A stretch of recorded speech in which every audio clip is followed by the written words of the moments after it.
देखिए, राहुल जी के हेलीकॉप्टर को 1 घंटे तक वहां पर नो फ्लाइंग जोन कह के रोक दिया गया। अब क्या कारण है, नहीं कारण है, लेकिन हमारा मानना है कि ये सारी कार्रवाइयां केंद्र सरकार के इशारे पर हो रही हैं। पहले भी कल्पना सोरेन जी का, मुख्यमंत्री हेमंत सोरेन जी के हेलीकॉप्टर को इसी तरह से रोककर सभाओं में जाने में देरी कराई गई। कि निश्चित रूप से कहीं ना कहीं भाजपा जो है अपनी संभावित हार और निश्चित हार को देखकर बौखलाहट में है, और बौखलाहट में वो हमारी सभाओं को डिस्टर्ब करना चाहती है। लेकिन प्रथम चरण के चुनाव के बाद उनकी बौखलाहट जो है उन पर भारी पड़ रही है। संथाल परगना के इलाके में वो अपनी उपस्थिति दर्ज कराने के लिए छटपटा रहे, क्योंकि वहां पर उन्हें उत्तरी छोटानागपुर संथाल परगना में कोई भी एक भी सीट मिलने नहीं जा रही है। और चुनाव आयोग को इस पर स्वतः संज्ञान लेना चाहिए। वो तो सभी दलों को समान अवसर देने की बात करती है, लेकिन हमें समान अवसर प्राप्त नहीं हो रहा। चुनाव आयोग को यह दिख भी रहा है और किसी किसी मामले में उन्हें स्वतः संज्ञान लेना चाहिए। अभी तक की जो स्थिति है, पूरे चुनावी अभियान के दौरान जिस दिन से अधिसूचना जारी हुई है, भारतीय जनता पार्टी और उनके सहयोगी दलों के एक भी उड़ान को कहीं नहीं रोका गया। सिर्फ हमें टारगेट करके, महागठबंधन के नेताओं को टारगेट करके उनकी उड़ानों को रोका जा रहा है, ताकि वो सभाओं में समय पर नहीं पहुंच सके, पब्लिक एनवायड हो जाए, जनता उनसे गुस्सा हो जाए और वो मतदान को प्रभावित कर सके। और इसमें निश्चित रूप से केंद्रीय गृह मंत्री अमित शाह, रक्षा मंत्री राजनाथ सिंह आदि उनका सहयोग पूरी तरह से प्राप्त है। नागरिक उड्डयन मंत्रालय इसमें शामिल है और इसकी एक गहन जांच होनी चाहिए कि ऐसी कार्रवाइयां बार बार क्यों हो रही हैं। चुनाव आयोग से शिकायत करें, चुनाव आयोग को स्वतः संज्ञान लेना चाहिए ऐसे मामलों पर, और हम चुनाव आयोग में जाएंगे। कांग्रेस निश्चित रूप से चुनाव आयोग में बात करेगी कि ऐसी कार्रवाइयां क्यों हो रही है और किन परिस्थितियों में हुई। चुनाव का यह अंतिम चरण है। अंतिम चरण में भी सिर्फ 2 ही दिन बाकी है हमारे पास अपना पूरा अभियान चलाने के लिए, और हमारे राष्ट्रीय नेता है राहुल गांधी जी, लोकसभा में विपक्ष के नेता हैं। तो एक विपक्ष के नेता का 1-1 घंटे तक कहीं सभा स्थल पर रोक देना, ये कौन सा लोकतंत्र? लोकतंत्र का मजाक इस पूरे झारखंड में केंद्र की भाजपा सरकार बना रही है। उन्हें न तो लोकतांत्रिक तरीके पर विश्वास है, न संविधान पर विश्वास है, बल्कि वो संवैधानिक संस्थाओं का दुरुपयोग अपने हितों के लिए कर रहे हैं।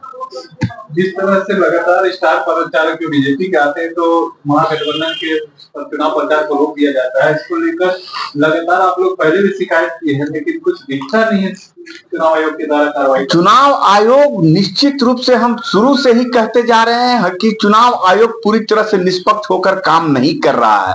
चुनाव आयोग को एक संवैधानिक संस्था है, लेकिन चुनाव आयोग को केंद्र सरकार ने अपने पॉकेट की संस्था बना लिया है। हम जो भी शिकायत दर्ज कराते हैं उस पर कहीं कोई कार्रवाई अभी तक नहीं हुई है। चुनाव आयोग समान अवसर दे, चुनाव आयोग पूरी तरह से निष्पक्ष होकर अगर इस देश में काम करता तो नरेंद्र मोदी आज तीसरी बार सत्ता नहीं चला रहे होते, क्योंकि देश की जनता ने मैंडेट उनको दिया ही नहीं, पूर्ण बहुमत दिया ही नहीं है। और चुनाव आयोग इस स्थिति को अच्छी तरह से जानती है। चुनाव आयोग में और अन्य सरकारी कार्यालयों में, सरकारी और संवैधानिक संस्थाओं में अपने मन मुताबिक आरएसएस के लोगों को भर्ती किया जा रहा है। अपने मन मुताबिक निर्णय कराने की कोशिश करने के लिए अपने मन मुताबिक अधिकारियों की भर्ती की जा रही है। ऐसे लोगों को भी वहां रखा जा रहा है जो केंद्र सरकार के इशारे पर काम करे। संथाल में एक सवाल और है, दूसरी तरफ संथाल में देखा जाए तो ईडी कार्रवाई कर रही है, डेमोग्राफी के मामले में कुछ गिरफ्तारियां हुई हैं और उस पे उनको रिमांड पे लेकर के पूछताछ जारी है। और कई बार ऐसा है कि मुख्यमंत्री के करीबी लोगों के ठिकानों पे भी अभी छापेमारी हो रही है। नहीं, सिर्फ झारखंड में मुख्यमंत्री के करीबियों के यहाँ ठिकानों पर छापेमारी नहीं हो रही है। पूरे देश में विपक्ष के नेताओं के और उनके करीबियों के यहाँ लगातार छापेमारी हो रही है। पूरे देश में गंगा जल से धुले हुए, यमुना जल से पखारे हुए सिर्फ भाजपा के नेता और भाजपा के नजदीकी जो उनके उद्योगपति मित्र हैं वो लोग हैं। विपक्ष के सारे नेता सारे लोगों को वो चोर घोषित कर रहे हैं। वो चाहते हैं कि विपक्ष का हर एक नेता बदनाम हो। कहीं अगर 1 लाख रुपया भी पकड़ाता है तो वो सीधे टारगेट करते हैं कि ये कांग्रेस से जुड़ा हुआ है या जेएमएम से जुड़ा हुआ है या उनके सहयोगी दलों से जुड़ा हुआ है। भाजपा के नेता एकदम चोर नहीं है, वो ये घोषित कर सर्टिफिकेट दे रहे हैं। मैंने तो कहा कि जो भाजपा में चला जाए वो साफ और जो हमारे पास आ जाए वो पूरी तरह से गंदा। डेमोग्राफी के मामले में लगातार जो है विपक्ष घेरती रही है। विपक्ष घेरती रही है क्या है? जो डेमोग्राफी के मामले में जो यहाँ पर सवाल उठा रहा है वो उस राज्य के मुख्यमंत्री है हेमंत बिस्वा शर्मा। पहले वो वहां का रिपोर्ट दे। जानते हैं कि झारखंड की भोली भाली जनता को भड़काते हैं। एजी की रिपोर्ट है 2022 की, वहां पर करोड़ 100 करोड़ से ज्यादा पैसों का घोटाला हुआ है, ये सिर्फ एनआरसी के मुद्दे पर। इसकी जानकारी यहाँ पर हेमंत के मुख्यमंत्री, असम के मुख्यमंत्री हेमंत बिश्व शर्मा क्यों नहीं देते? वहां पर कहा गया जिस समय की एनआरसी का लागू हुआ और जब घुसपैठियों की पहचान शुरू हुई तो 30 लाख का आंकड़ा वो बताते थे, 3 लाख भी नहीं निकले। और 3 लाख जब 3 लाख बच गए जो, वो आसाम से पूरे देश के अन्य राज्यों में फैल गए हैं। और वहां पर डिटेंशन सेंटर बनाया गया, डिटेंशन सेंटर में सिर्फ 3 लोगों को रखा गया। वो डिटेंशन सेंटर बना क्यों था?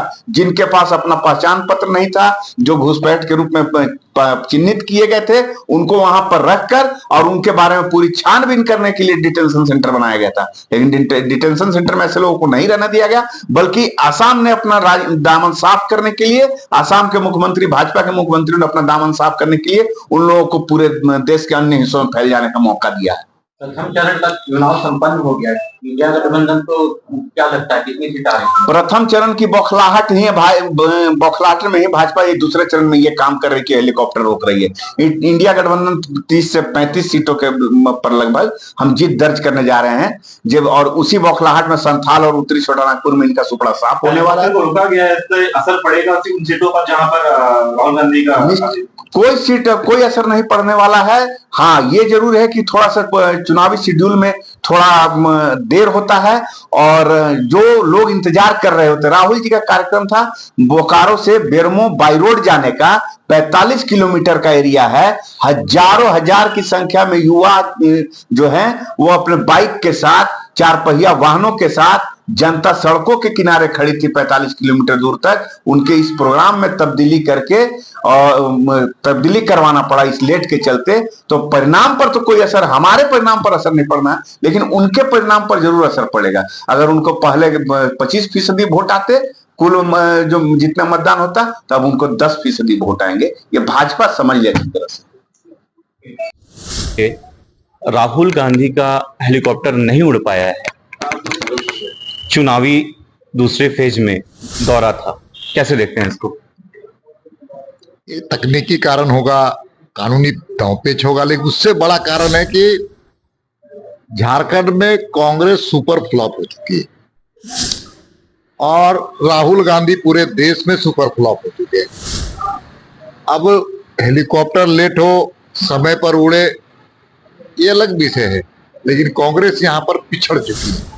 उनकी चिंता राहुल गांधी को करना चाहिए, बाकी हेलीकॉप्टर तो आने जाने के। कांग्रेस वाले ये आरोप लगा रहे हैं कि विपक्ष की यह साजिश है ताकि हमारे नेता प्रतिपक्ष जो है वो चुनावी दौरा नहीं कर पाए। अब खड़गे साहब आते हैं, राहुल गांधी आते हैं, कुर्सियां खाली रहती है, और जब कुर्सियां खाली रहती है तो उसका जवाब कौन देगा? इसलिए बहाना हेलीकॉप्टर का, असली कहानी यह है कि उनकी रैलियां सुपर फ्लॉप साबित हुई है। रैलियों में जाने का मतलब कि वो उनका पूरा कुर्सी, खाली कुर्सी उनका इंतजार करती है, इसलिए हेलीकॉप्टर का बहाना है। असली कहानी तो यह है कि वो उनके रैलियां जो है तो सुपर फ्लॉप साबित हो रही है, इसलिए इस प्रकार का कहानी को रचने का काम कर रही है।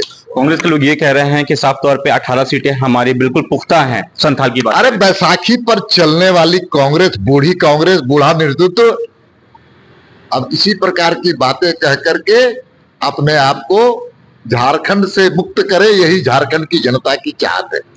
ये भी आरोप लगा रहे हैं, एक आखिरी सवाल, ये भी आरोप लगा रहे हैं कांग्रेस के लोग और विपक्ष आपके, अगर बात करें सरकार में, हेमंत सरकार के लोग भी ये कह रहे हैं कि संथाल में कहीं ना कहीं पे बीजेपी अपने आप को कमजोर महसूस कर रही है, इसलिए बौखलाहट में इस तरह की कार्रवाई। हेमंत सोरेन के सरकार के दिन जाने वाली है, 23 तारीख को हुलडोल लेकर के तैयारी करे और मुख्यमंत्री का निवास खाली करे, क्योंकि झारखंड की जनता आ रही है, सिंहासन खाली करो।